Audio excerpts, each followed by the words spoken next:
ఈరోజు మనం దైవిక నడిపింపు గురించి ధ్యానిద్దాం.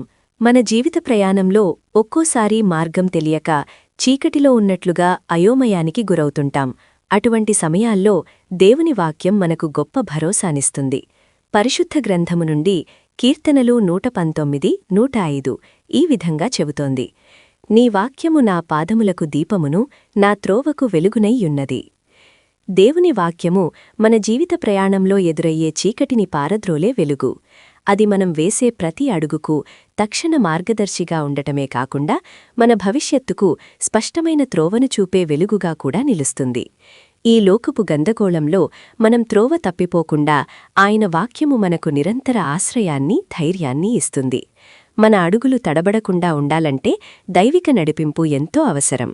ప్రార్థన: ప్రభువా, నీ వాక్యము ద్వారా ప్రతిరోజూ నన్ను నడిపించుము.